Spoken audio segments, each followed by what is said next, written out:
Dear students, today we are going to discuss the next topic, that is Rice Hillsfield mechanism for the decomposition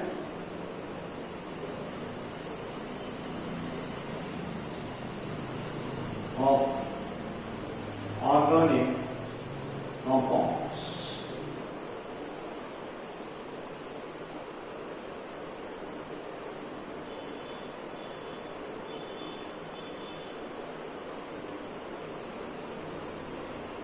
Listen, the homogeneous organic decomposition reactions in the gas phase are complex in type.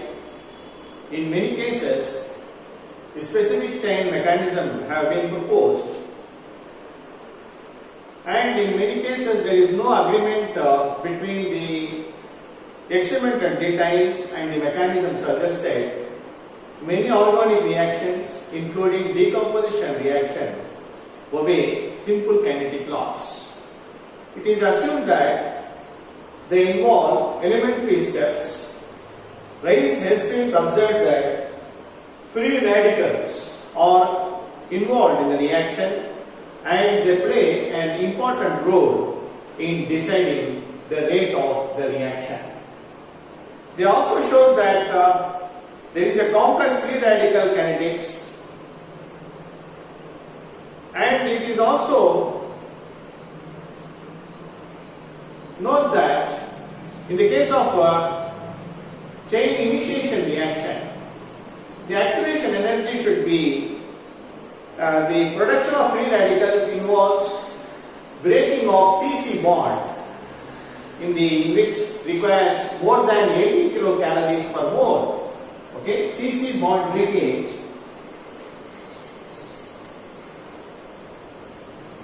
requires 80 kilocalories per mole. Okay, 80 kilocalories per mole, and therefore the expected activation energy should be above or nearly equal to 80 kilocalories per mole. It was experimentally observed that the overall activation energy for many organic reaction is lower than 80 kilocalories per mole. It has been experimentally explained by Rice-Hillsfield in the mechanism of organic decomposition reactions. There are so many different types of decomposition reactions. Okay, they involve different types of orders: half order, 3/2 order, and unity order reactions have been carried out. Now we are going to study type 1. Following first order kinetics.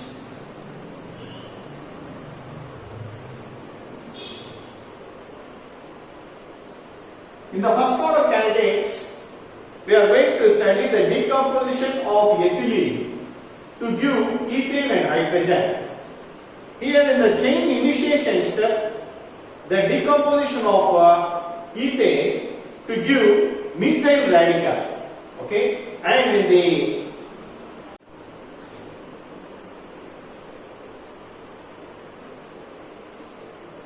it is the first order initiation process, and the chain ending step is the reaction between hydrogen radical and ethyl radical.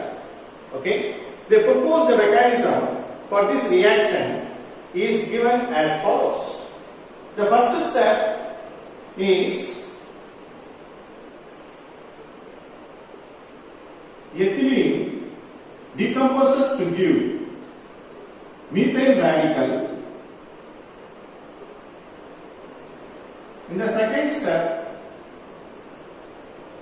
methyl radical combines with ethylene to give ethyl radical and methane. Third step, ethyl radical to give ethylene and hydrogen. And in the fourth step,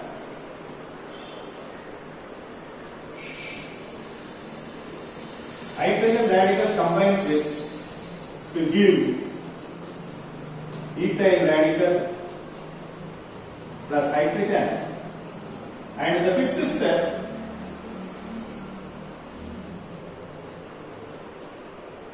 hydrogen radical to give methane. These are all the 5 different steps, and the corresponding rate constants are given as K1, K2, K3, K4 and K5, and the corresponding activation energies are given as E1, E2, E3, E4 and E5. These are all the 5 steps. K1 and K1 to K5 are the different rate constants for different elementary process, and E1 to E5 are the corresponding activation energies. Now it is possible to derive an expression, okay, by using a steady state principle.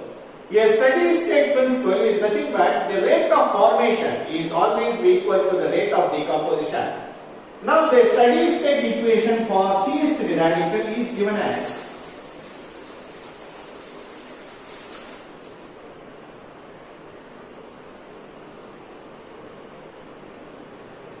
the steady state equation for methyl radical is K1 into CpH6 minus K2 methyl radical into CpH6 equal to 0. Here positive sign represents the rate of formation and negative sign represents the rate of decomposition. Similarly, for ethyl radical CpH5 using the same steady state equation, I can write it as K2 into CpH5 minus K4 into H into C3H6 minus K5 C3H5 H equal to 0. Minus K4H CpH6 minus plus K4 H C2H6 minus K5 H CpH5 equal to 0. This is equation 1 and this is equation 2. This is the steady state equation to find out the concentration of methyl radical, and this is the steady state equation for ethyl radical, and we should also write the steady state equation for hydrogen radical. For hydrogen radical, I can write it as K3 into CpH5 minus K4 into H into CpH6 minus K5 CpH5 H is equal to 0. From this expression, I can find out the value of concentration of hydrogen radicals. The value of concentration of hydrogen radicals on simplification, I can write it as it will be concentration of CpH6 divided by K5 concentration of ethyl radical. Now this is the equation 3. Now I am substituting the value of concentration of hydrogen radical in the equation 3. Then I will get, okay, on substituting in equation 3, I will get, that is K3 C2H5 minus K1 K4 C2H6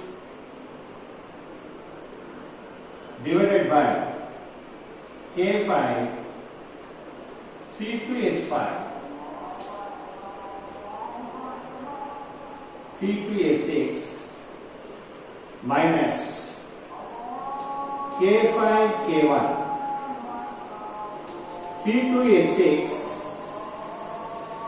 to C2H5 divided by K5 C2H5 equal to 0. So on substituting this value in this equation, I am getting this expression. After rearranging this equation, I can write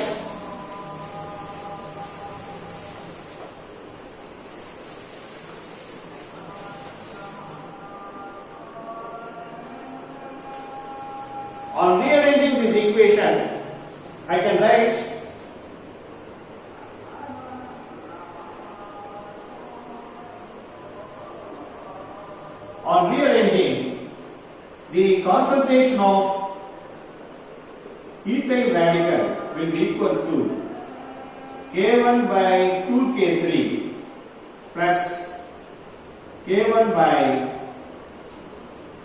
2K3 whole square plus K1 K4 divided by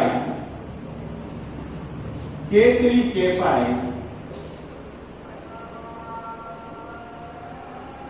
power half into concentration of ethane CpH6.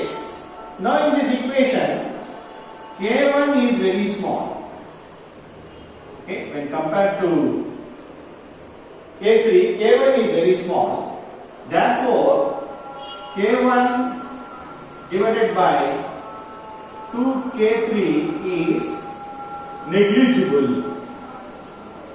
Okay, K1 by 2K3 is negligible, therefore concentration of ethyl radical will be equal to K1 K4 divided by K3 K5 power half into concentration of ethane. Now what is the product here? The product is ethylene. So therefore, the rate of formation of the product, is mainly depends on the third step, that is the propagation step. So therefore, the rate of formation of product, what is the product? CpH4. I can write it as the rate of formation of product, rate of formation of ethylene with respect to time. This is the rate constant of the third step, that is the propagation step. So therefore it depends upon the concentration of ethyl radical. Now we have to substitute the value of ethyl radical in this equation. Then rate is equal to K3 into K1 K4 divided by K3 K5 power half and concentration of C2H6. So this is the rate, or I can write it as rate is equal to K1 K3 K4 divided by K5 power half into concentration of C2H6. This is the rate following first order kinetics. The rate of this reaction proportional to first power of the concentration of ethane. Therefore, this follows first order kinetics. Now this rate of this reaction proportional to the first power of the concentration of ethane. So therefore it follows first order kinetics. Now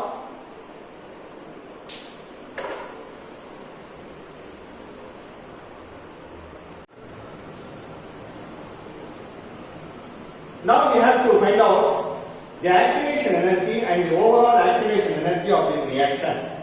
In the rate expression, instead of K I have to use Arrhenius rate equation, which relates the rate constant and the activation energy. So, where A is the frequency factor and EA is the activation energy. For K1, I can write it as A1 into e power minus E1 by RT. Okay. Similarly, K3 is equal to A3 exponential minus E3 by RT. Similarly, K4 A4 e power minus E4 by RT and K5 A5 e power minus E5 by RT. Now I am substituting these values in the rate equation. Then I can write it as, just now we have studied, rate is equal to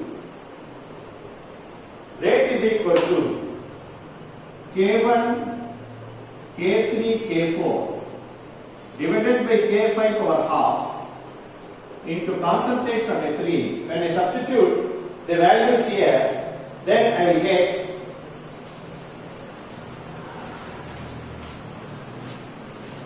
it will be equal to A1, A3, A4 divided by A5 power half exponential minus E1 plus E3 plus E4 minus E5 divided by 2RT into concentration of ethane. Then when I find out this is the rate, then I find out the overall activation energy of this reaction is found to be E1 plus E3 plus E4 minus E5 divided by 2. Okay? Or it will be equal to half of E1 plus E3 plus E4 minus E5. This gives the overall activation energy. See, the activation energy value is very much larger than E3 and E4. That means that E1 involves breaking of CC bond. Okay, breaking of CC bond, which is about 80 kilocalories per mole. Okay, this E1, the activation energy of the first step, which involves about 80 kilocalories per mole, which is required to break the CC bond in the case of ethane. Okay, and the overall activation energy calculated is found to be lesser than 80 kilocalories per mole. Thus, Rice-Hesfield mechanism is able to explain the overall rate and the order and experimental value of activation energy, and by using this we can also calculate the chain length. Okay, the chain length actually shows the average amount of reactant converted into product. Okay, first then we have to calculate the chain length. How to calculate the chain length? The chain length calculated. The chain length of any organic decomposition reaction can be calculated by using the expression overall rate divided by rate of chain initiation reaction. Rate of chain initiation reaction. The rate of chain initiation reaction. Now when I substitute this value here, the overall rate, we know that it will be K1, K3, K4 divided by K5 power half into concentration of ethane divided by rate of chain initiation. Rate of chain initiation is the rate constant for the first step. It depends upon the concentration of ethane. Then it will be equal to, after simplification, it becomes K3, K4 divided by K1, K5 power half. It will be equal to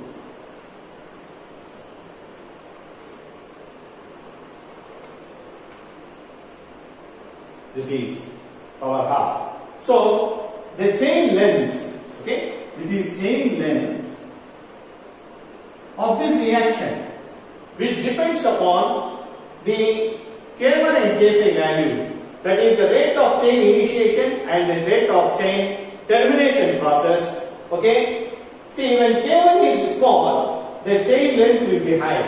When K1 and K5 value is small, the chain length will be high. That means chain length gives the average amount of reactant converted into product. Mainly it depends upon the chain initiation and chain what is called as chain termination process, and it is directly related with chain propagation step, because in the chain propagation step the product is repeatedly, what is called as the reactant is repeatedly converted into product. So therefore the chain length of this reaction is directly proportional to the rate of chain propagation process, and it inversely related with the rate of chain initiation and chain termination process. The next topic we will study in the next class.